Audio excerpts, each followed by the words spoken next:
hermanos y hermanas. Les agradezco mucho la oportunidad de permitirme estar nuevamente con ustedes en este espacio de la Escuela de Formación Bíblica. Señor, tú tienes palabras de vida eterna. Discúlpenos por los minutos de tardanza, que por unos problemas técnicos tuvimos que retardarnos, pero ya estamos acá y como les digo, les agradezco nuevamente esta oportunidad de compartir con ustedes la riqueza que la palabra de Dios nos regala. Vamos a ponernos en la presencia del Señor y a invocar su Espíritu para que sea Él quien nos guíe, quien nos ayude, quien ilumine nuestras mentes y dilate nuestro corazón de tal forma que podamos de esta manera penetrar con mayor profundidad en aquella palabra por la cual Él nos habla constantemente y nos edifica.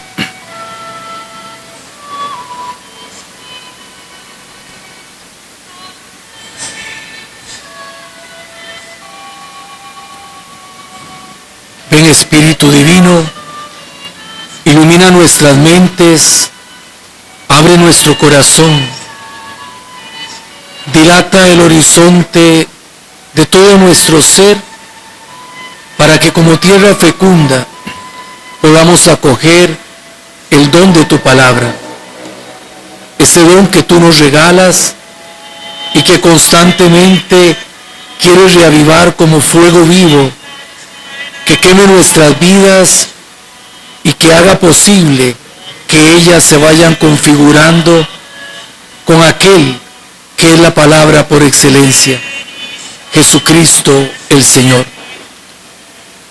Te damos gracias porque en este mes dedicado de una forma particular a tomar conciencia de la importancia de las Sagradas Escrituras en nuestra vida, podemos volver a oír la enseñanza de San Jerónimo que nos advierte que desconocer las Escrituras es desconocer a Jesucristo.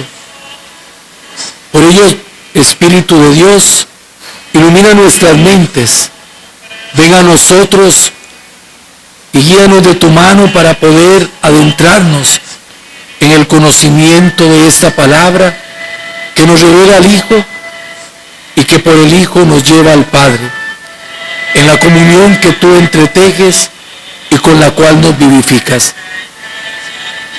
A ti, con el Hijo y el Padre, honor y gloria por los siglos de los siglos. Amén.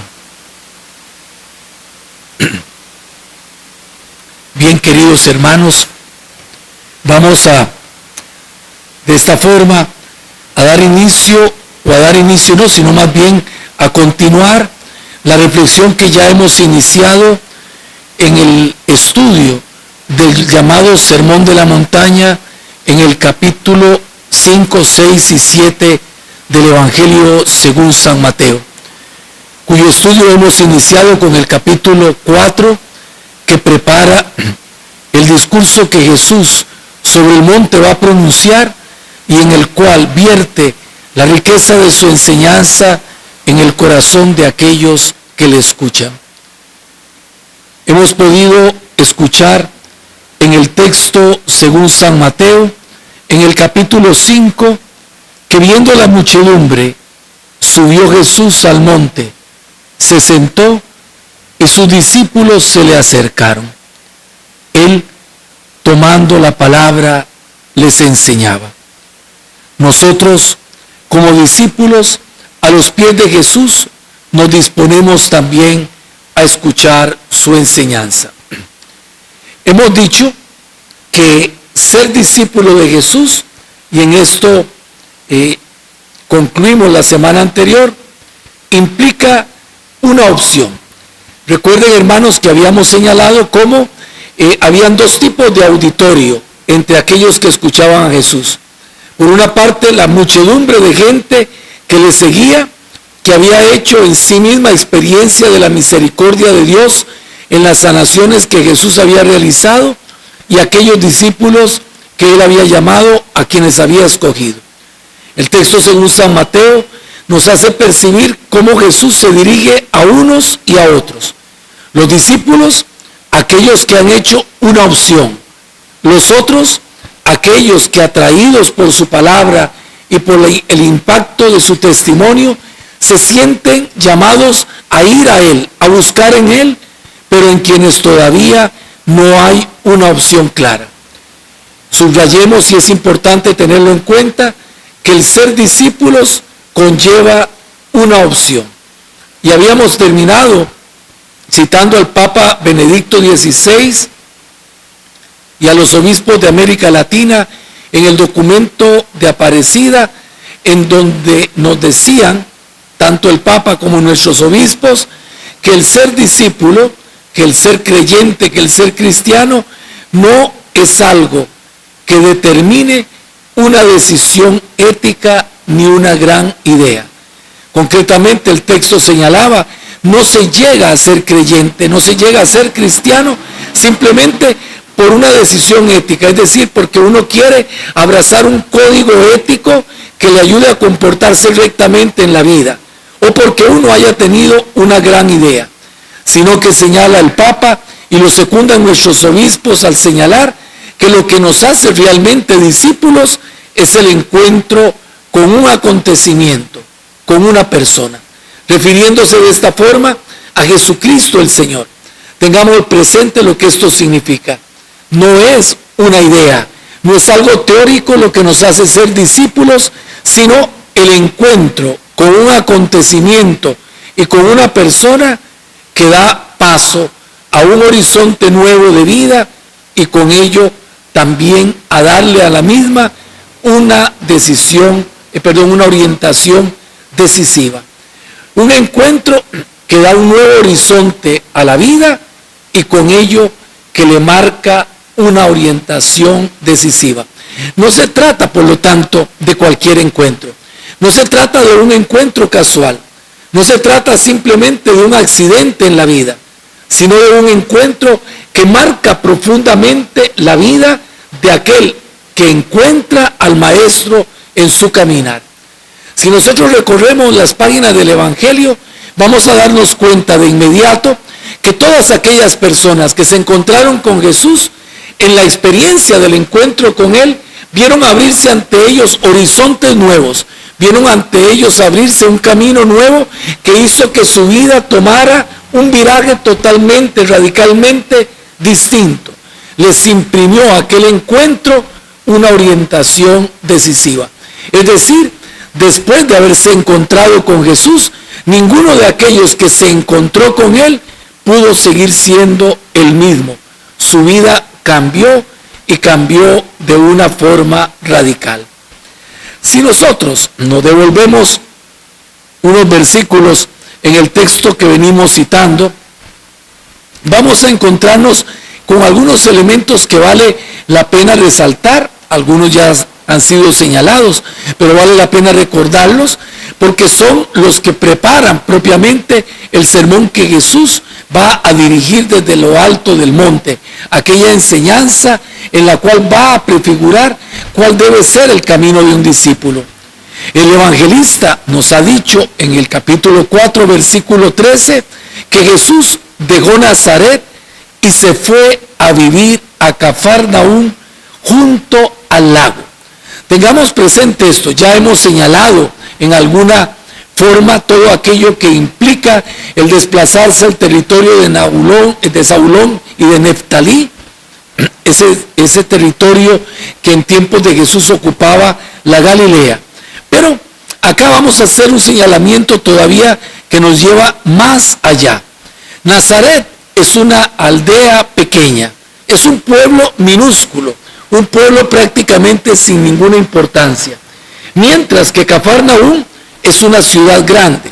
Obviamente estamos hablando de hace 2000 años, no será una ciudad como Nueva York o como la Ciudad de México, no, pero sí en el contexto de aquel entonces, de la Palestina del tiempo de Jesús, se trata de una ciudad no solamente grande, sino de una ciudad sumamente importante. Por lo tanto, al decírsenos que Jesús se va a vivir a Cafarnaúm, se nos está señalando cómo Él entra en el tejido de la vida social y cultural. Se sumerge, por decirlo de alguna forma, en la confusión de su tiempo. La ciudad representa el barullo, representa el ir y venir, representa el entretejido de corrientes culturales, de pensamientos, de agitación constante, de bullicio efervesciente. Todo eso que la ciudad representa hoy y que representaba en aquel entonces es lo que representa Cafarnaúm. Jesús deja una pequeña ciudad y se sumerge en el torbellino de la vida de la ciudad de entonces, sumergida, marcada por la confusión de su tiempo. Cafarnaúm es el lugar de paso, es el lugar de frontera. Se va, por lo tanto, Jesús a vivir en medio de la gente, en la gran ciudad, esa ciudad llena de contradicciones y de las fatigas que la caracterizan. Y podríamos en ese sentido decir que lo que Jesús hace es sumergirse en la cotidianidad propia de la vida del ser humano.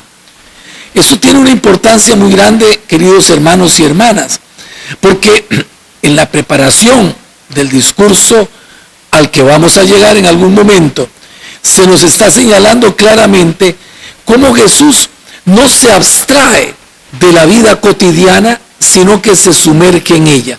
Y lo señalo porque posiblemente nosotros hemos sentido la tentación de creer que para que Dios nos hable, de que para entrar en la relación con el Señor necesitamos como salirnos de la vida cotidiana, necesitamos salirnos del barullo del trabajo, del bullicio diario e irnos a un lugar retirado para podernos encontrar en la tranquilidad, sea de un templo, sea de un monasterio, sea de una finca, y poder encontrarnos allí con Jesús.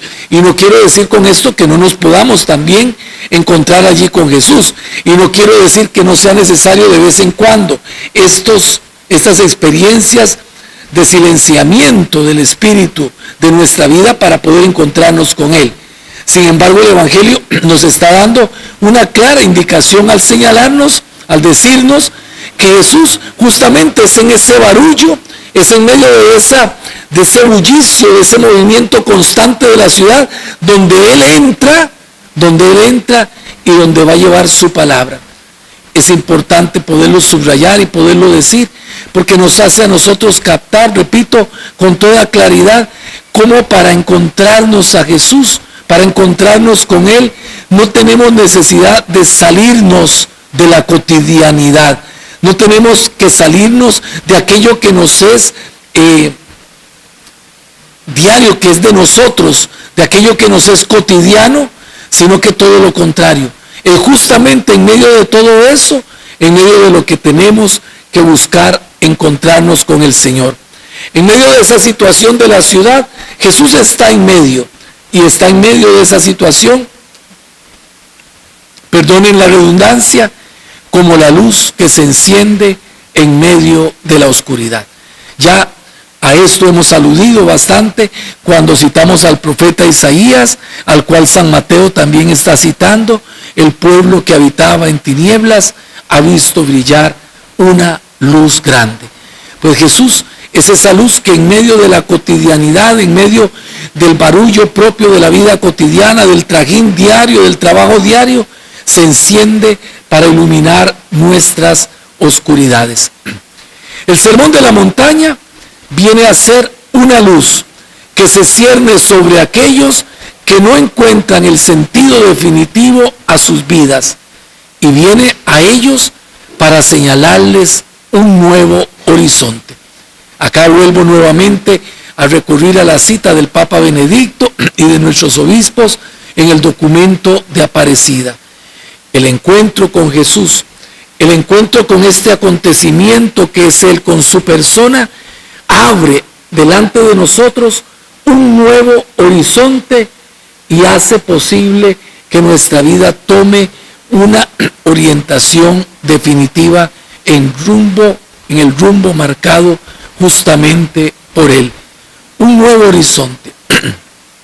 Acá podríamos nosotros pensar y considerar cómo muchas veces en medio de la agitación diaria, cómo muchas veces en medio de ese corre, que marca nuestras vidas, que nos hace ir de un lado para otro y hace que nuestra vida se vaya escribiendo en páginas de estrés y más estrés.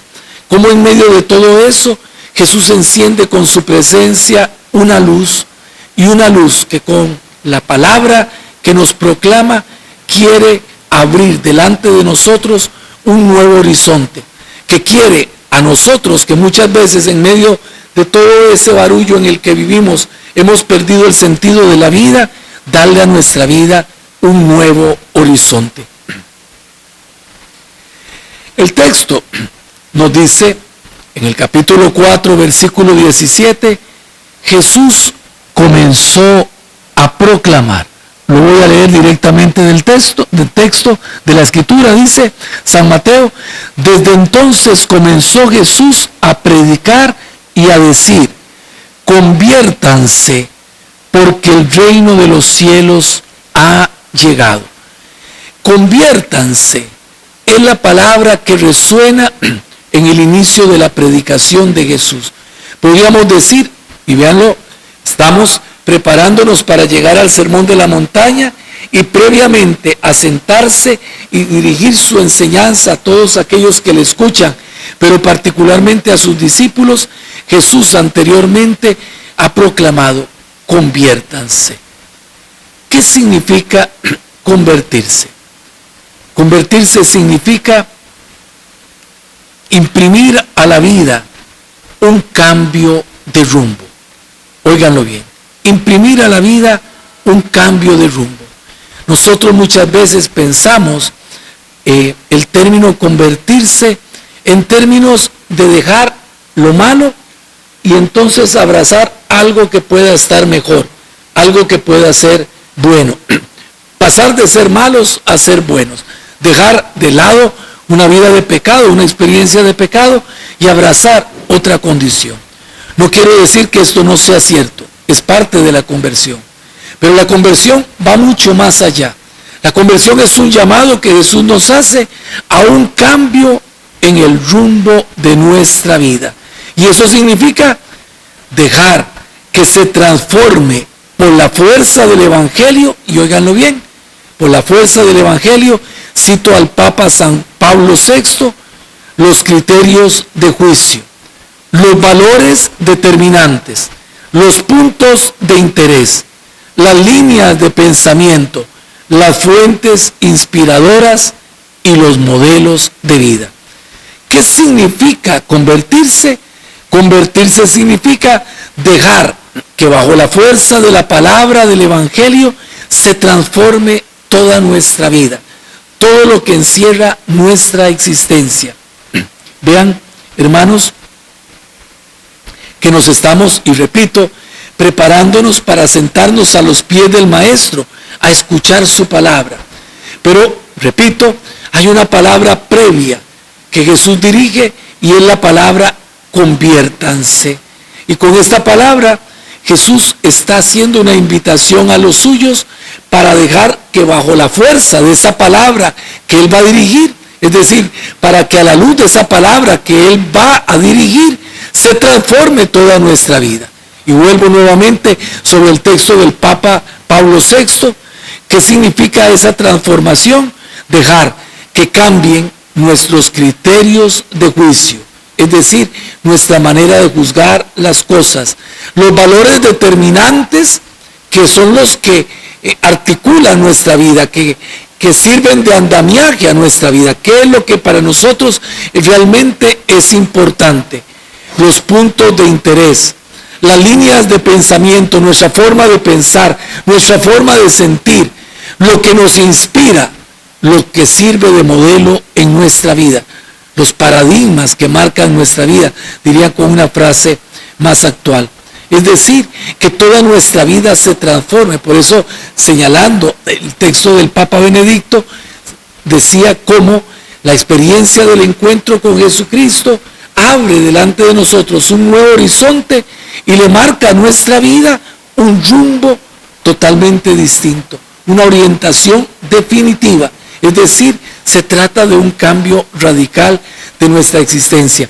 ¿Por qué es importante esto?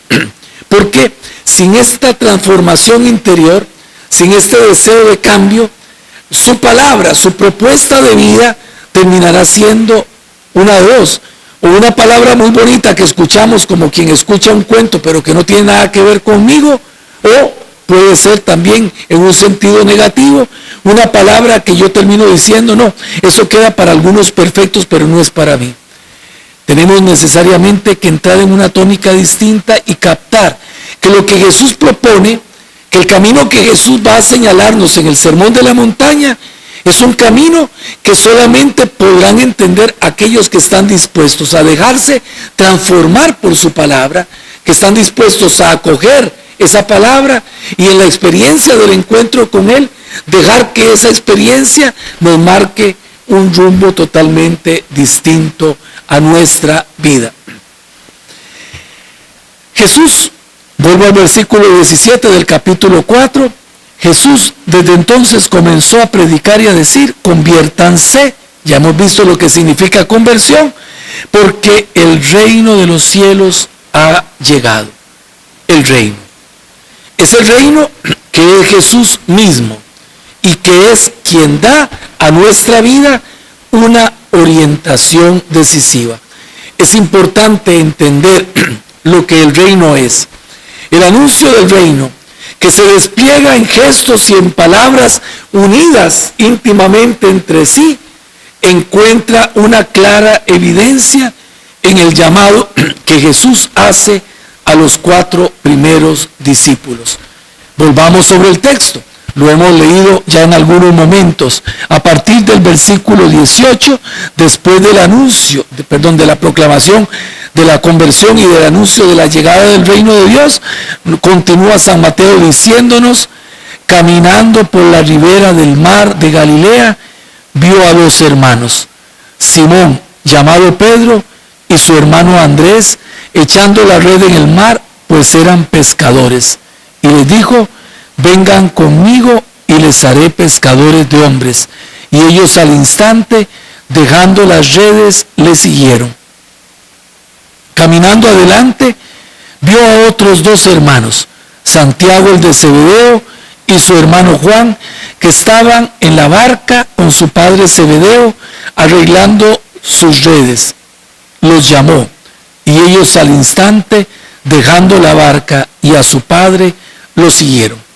Vean que he señalado cómo el Papa Benedicto nos hace percibir con claridad cómo en la experiencia del encuentro con Jesús se da una transformación de tal magnitud en la vida del que se encuentra con Él, que este encuentro le abre un horizonte totalmente distinto, le marca una orientación decisiva, dice él. Y noten cómo el texto 2 veces señala, una en relación a Pedro y Andrés y la otra en relación a Santiago y a Juan. Y dejando las redes, los siguieron. Y después dice, y dejando la barca y a su padre, los siguieron. Es decir, la vida de aquellos 4 pescadores está marcada por la experiencia del encuentro con Jesús, que hace que sus vidas de pescadores tomen un rumbo diferente. Dejando todo, siguen a Jesús. Detengámonos por un momento a perfilar aquellos 4 primeros discípulos. ¿A quiénes llama Jesús? Jesús llama a la gente del pueblo.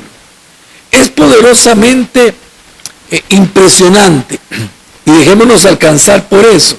Es profundamente impresionante el poder percibir que Jesús no pone su atención en gente letrada, en gente instruida en la ley.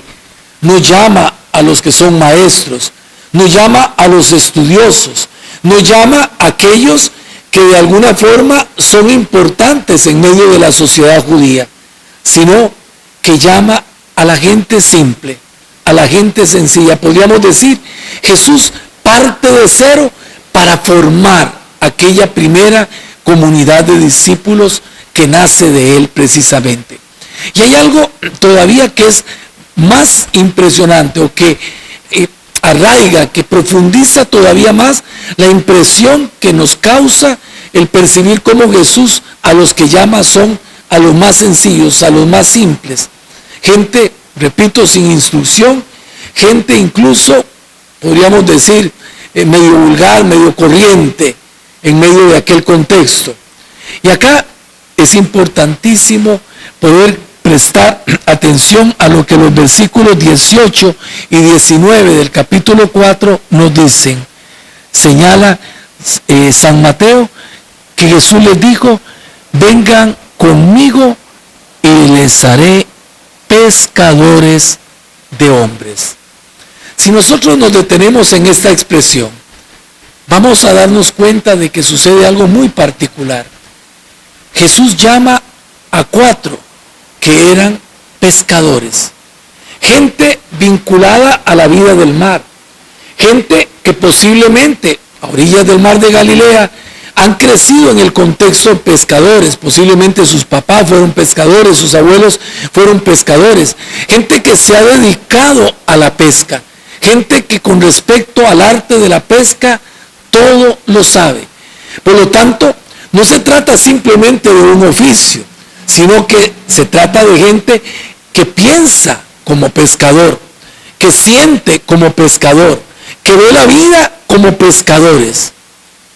Y podemos notar cómo al entrar Jesús en sus vidas, no cambia lo que a ellos les identifica, ser pescadores, sino que toma de ellos, podríamos decir, lo mejor de ellos mismos, lo que les identifica y lo cualifica.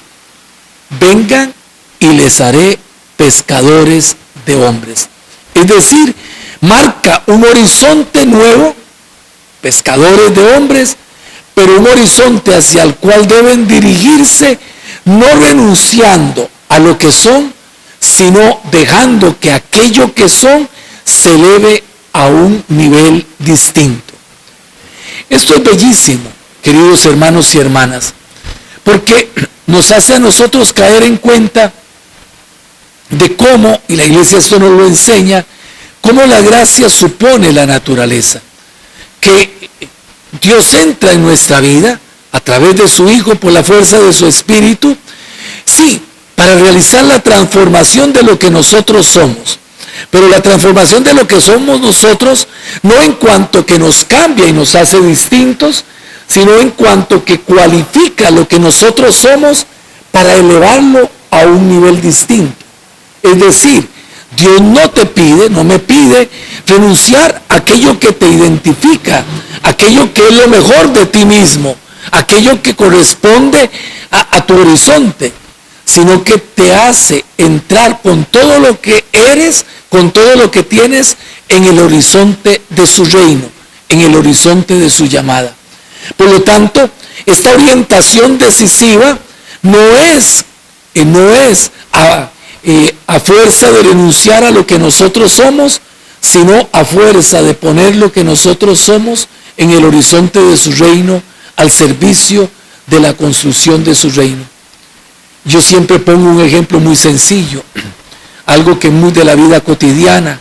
Cuando alguna persona me dice que le pide mucho a Dios que le cambie el carácter, y yo entonces respondo siempre que Dios no le puede cambiar el carácter a una persona, porque el carácter es parte de su personalidad, y que no se trata de que Dios le cambie el carácter por otro carácter, sino de hacer entrar el carácter en otra perspectiva, de abrirle al horizonte, de abrirle al carácter un horizonte distinto que le haga entrar en el proyecto del reino de Dios, en el proyecto de su voluntad. Por lo tanto, el Señor no nos llama a que renunciemos a nosotros mismos, porque a veces pensamos el llamado a la fe como un llamado que Dios nos hace y que nos empuja a convertirnos como en especie de seres extraterrestres, gente que ya no piensa igual, que ya no es igual, que ya no actúa igual. Y no se trata de eso. Se trata de entrar en el horizonte del reino, siendo los mismos y al mismo tiempo siendo los mismos, caminando hacia un horizonte distinto. En el documento de Aparecida, este documento de los obispos de América Latina, después de que se reunieron en la quinta conferencia general de todos los obispos del continente, en el número 131 nos dicen: el llamamiento que hace Jesús, el Maestro, conlleva una gran novedad. En la antigüedad, los maestros invitaban a sus discípulos a vincularse con algo trascendente, y los maestros de la ley les proponían la adhesión a la ley de Moisés. Aquí viene la novedad. Jesús invita a encontrarnos con Él y a que nos vinculemos estrechamente a Él, porque Él es la fuente de la vida y solo Él tiene palabras de vida eterna.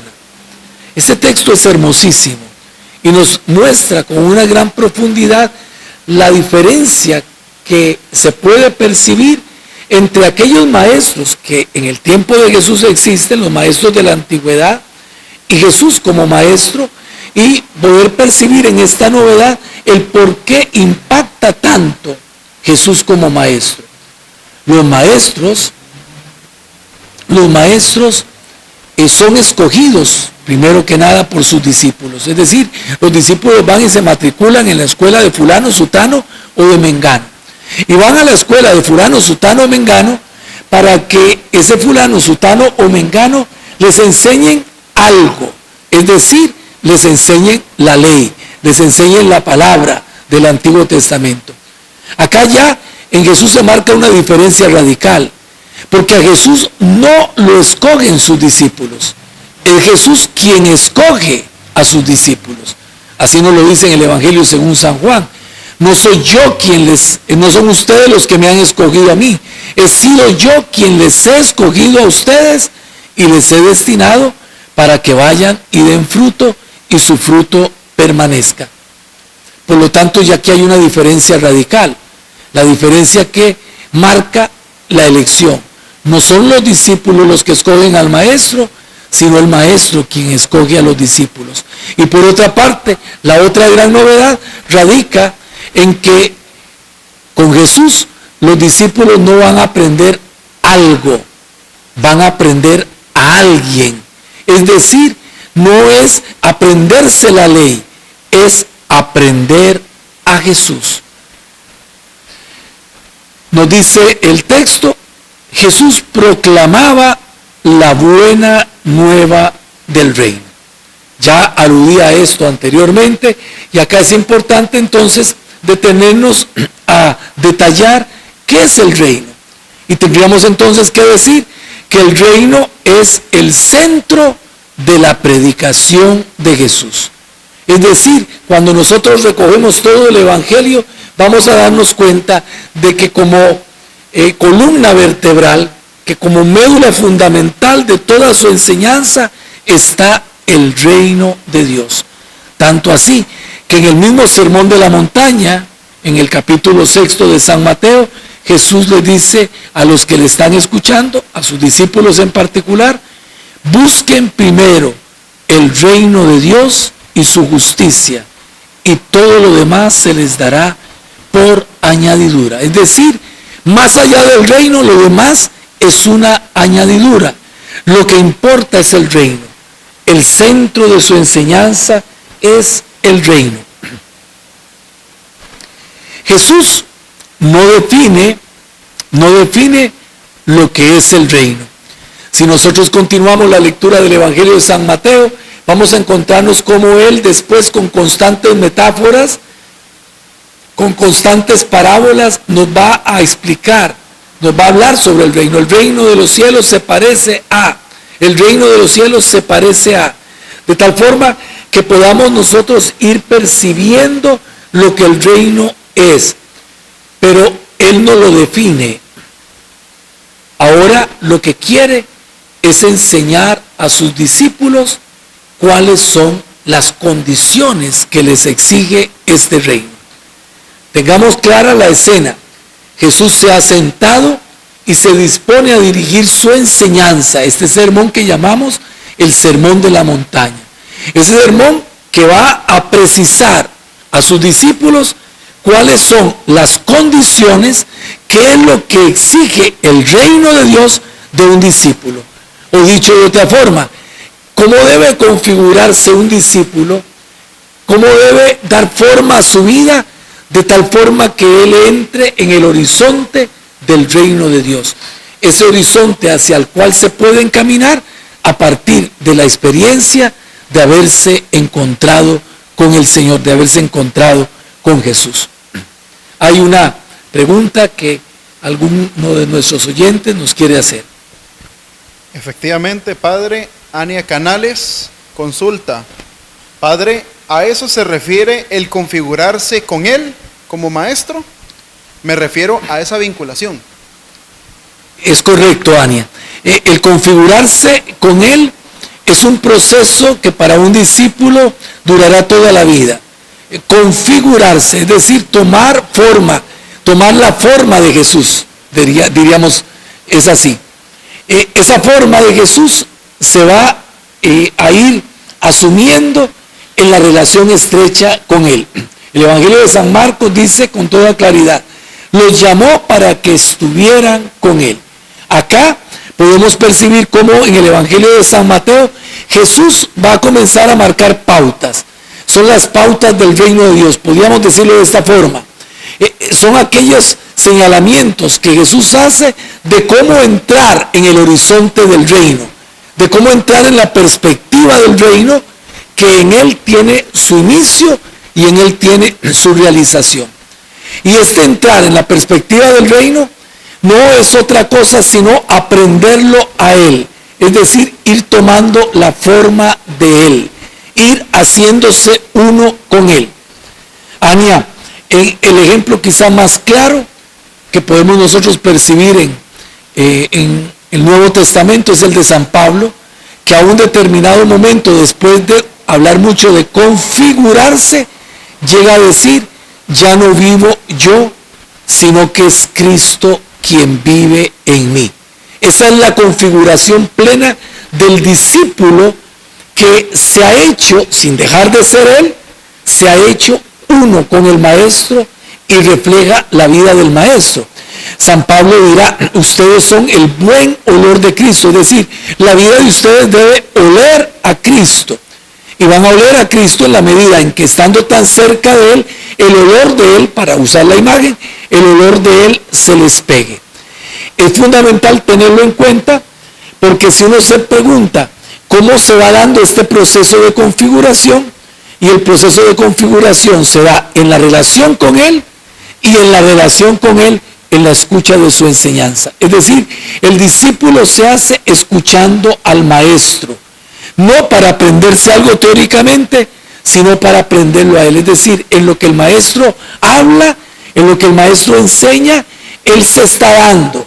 Y al asumirlo yo, estoy aprendiendo a ser como Él, a ser otro Cristo. Gracias, Ania, y saludos para toda la familia.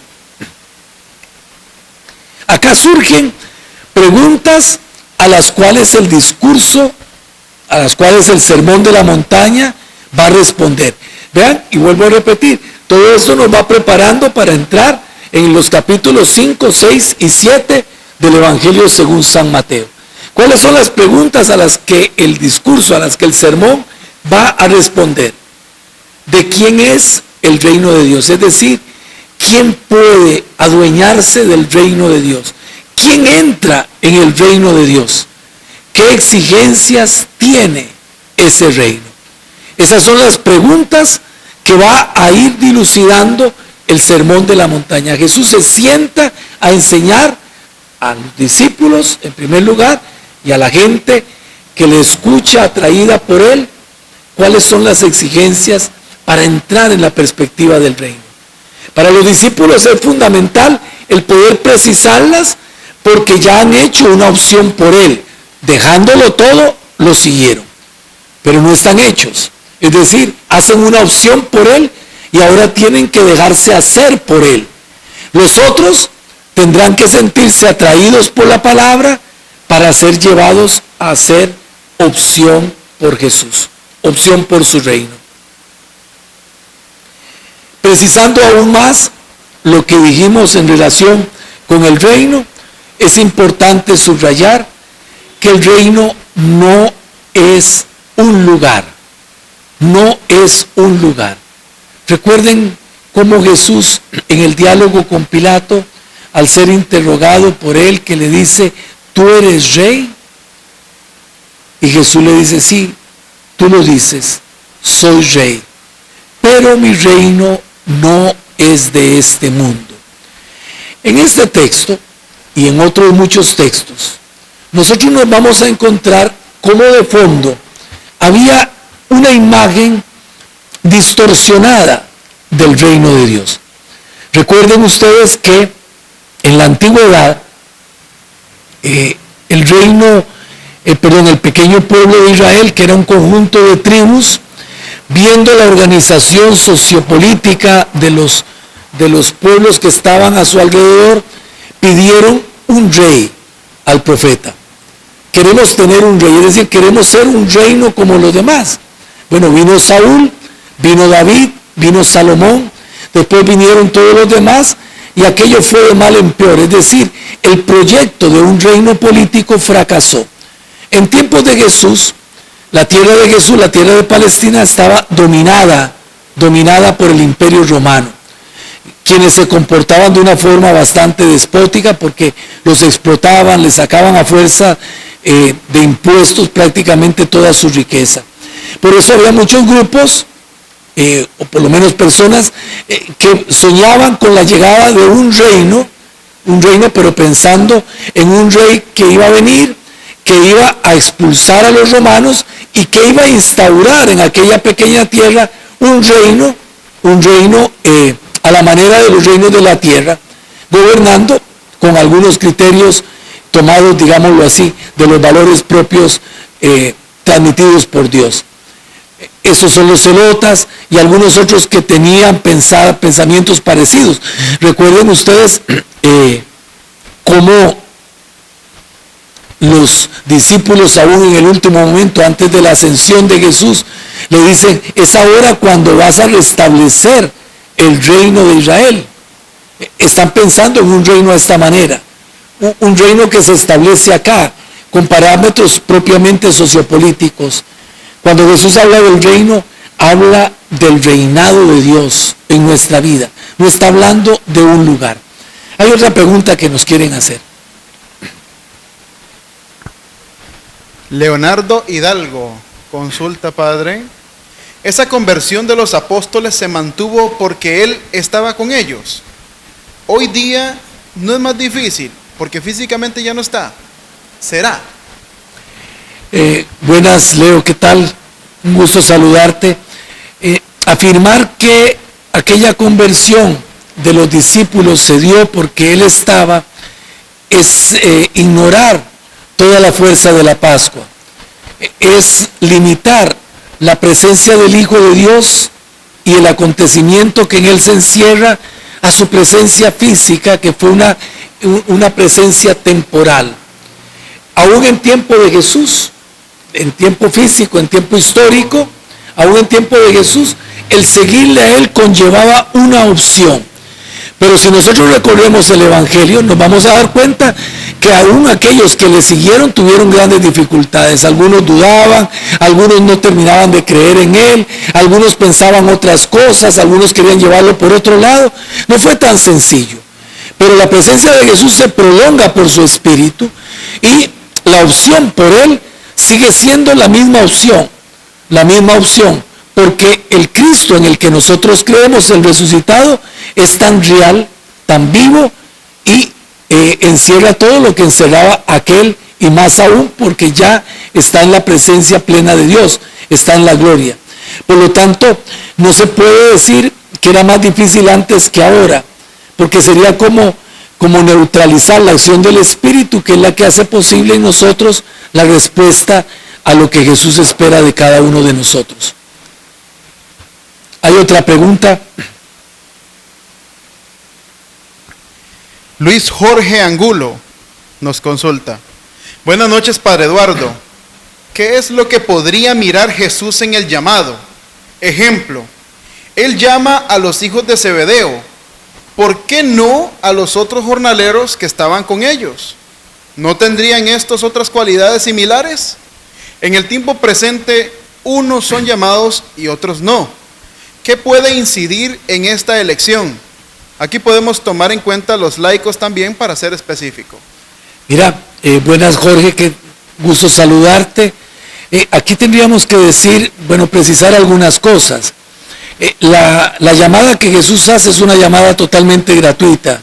No podemos nosotros dilucidar por qué llama a unos y por qué no llama a otros, en el sentido de haberles escogido propiamente para ser parte del grupo de los 12. Hay que tener en cuenta lo que esto significa. ¿Por qué? Porque el llamado que Jesús hace a los 12 no agota el llamado que Jesús hace, que es un llamado universal.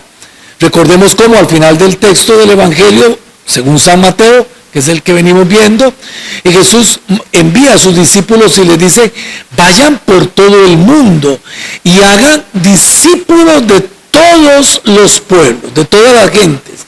Es decir, el llamado no es excluyente, no es excluyente. Jesús llama por su gratuidad, no llama por los méritos de nadie. No son nuestros méritos los que nos acreditan delante de Jesús. Es posible que aquellos pescadores tuvieran de repente menos méritos que los que podía haber tenido un jornalero. En el grupo de los 12 hay de todo.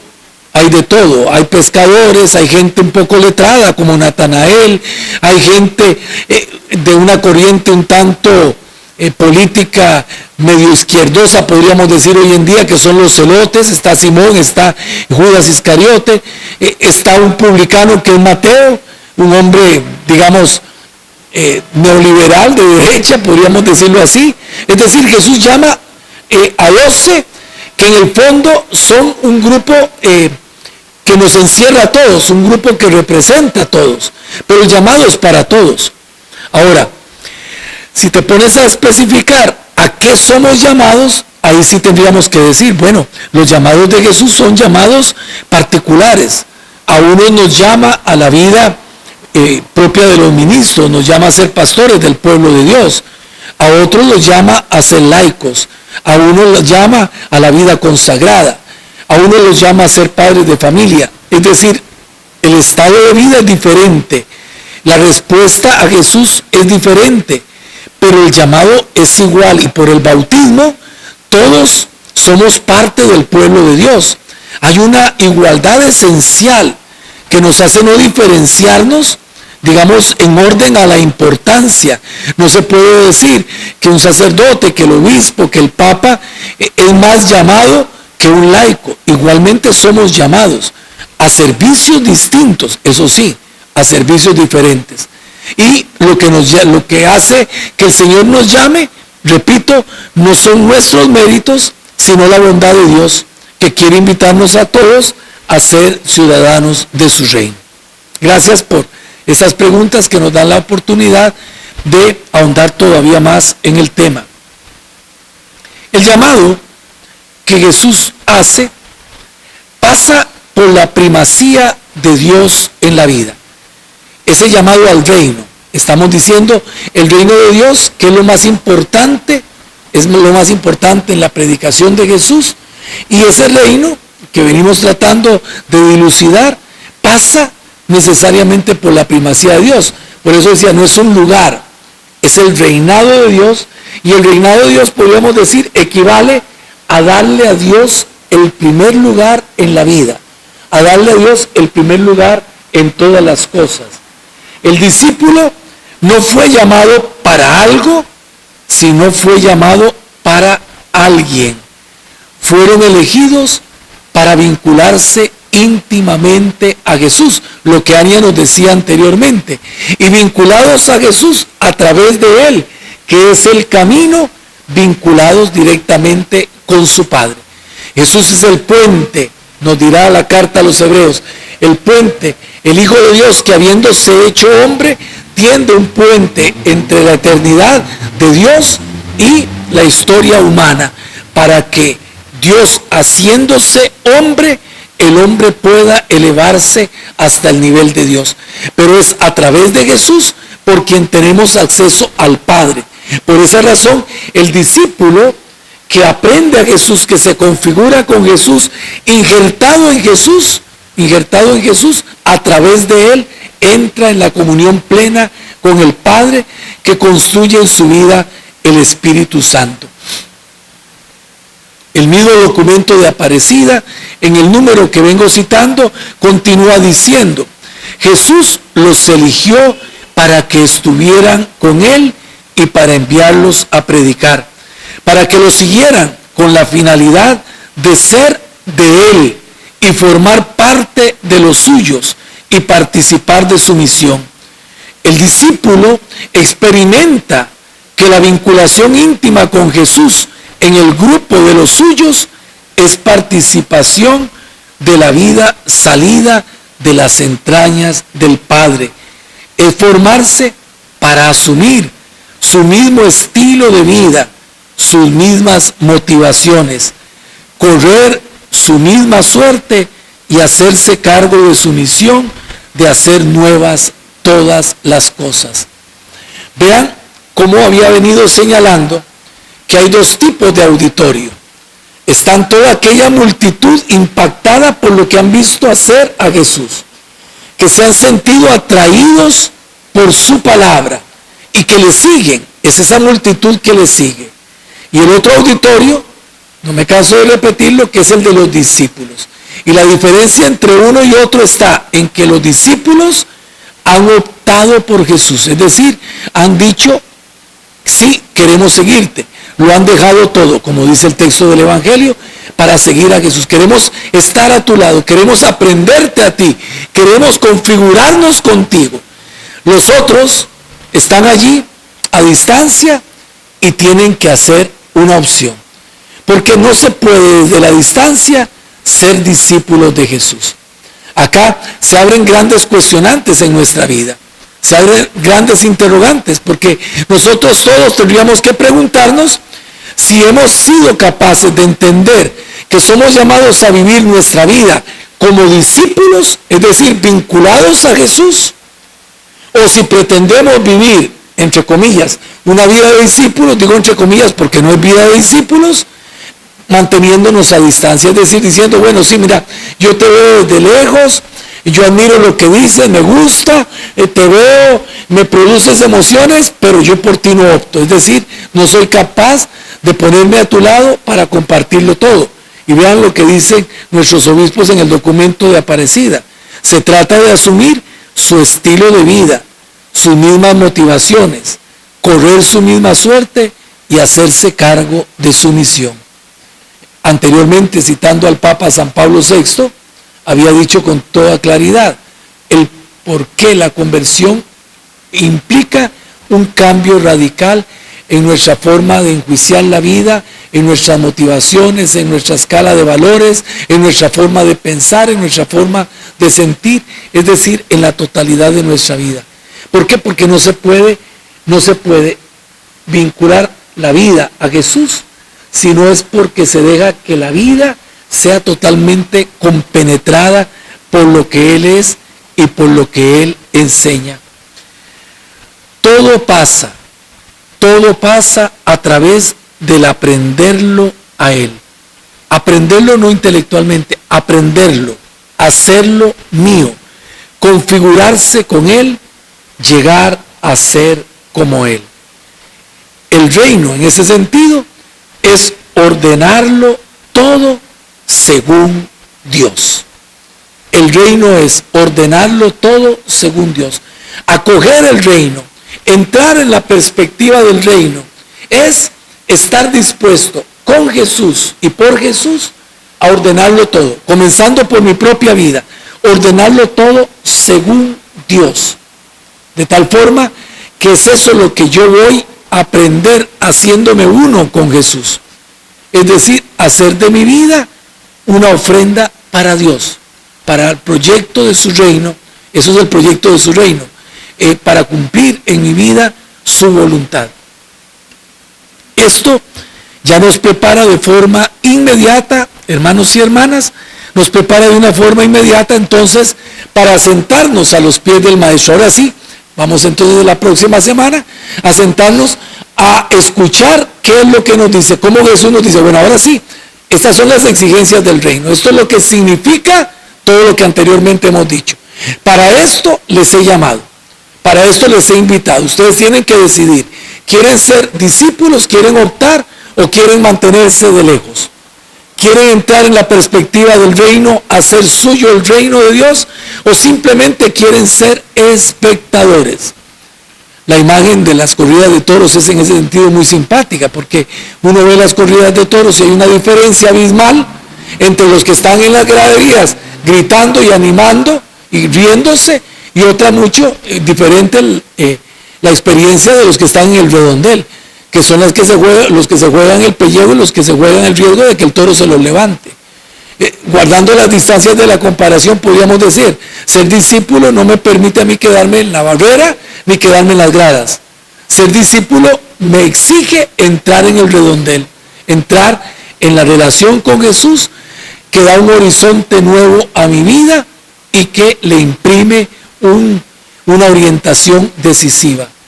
Siendo de Él, ya no puedo ser de aquello que no es de Él. Hasta acá vamos a dejar el tema del día de hoy. Para la próxima semana, como les decía, sentarnos a los pies del Maestro a escuchar cuáles son las enseñanzas que Él nos transmite y a través de las cuales nos va a marcar un rumbo, nos va a decir, bueno, en concreto, ¿de qué se trata? Se trata de esto. De tal forma que cada uno de nosotros pueda ir midiendo si quiere o no quiere entrar.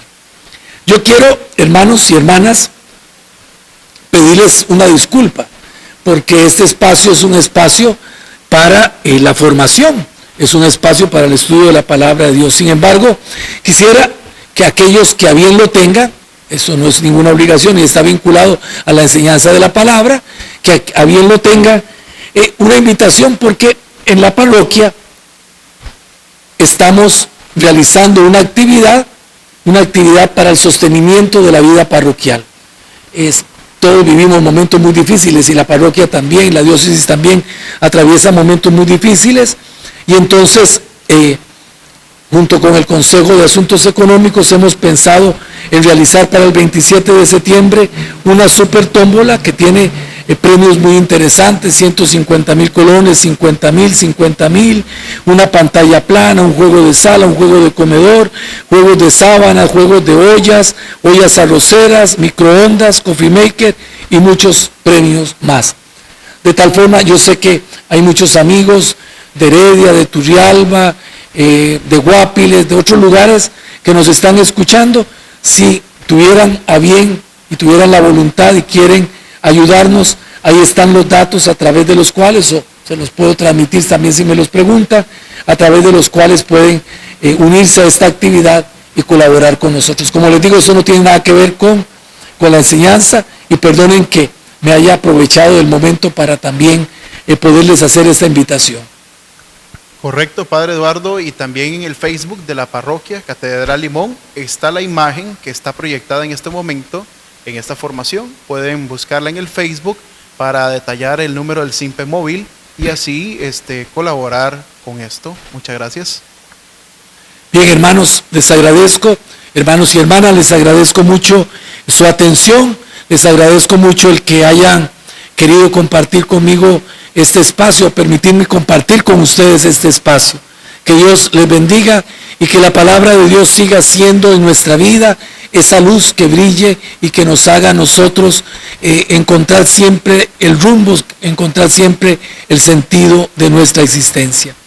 Gloria al Padre, al Hijo y al Espíritu Santo, como era en el principio, ahora y siempre, por los siglos de los siglos. Amén.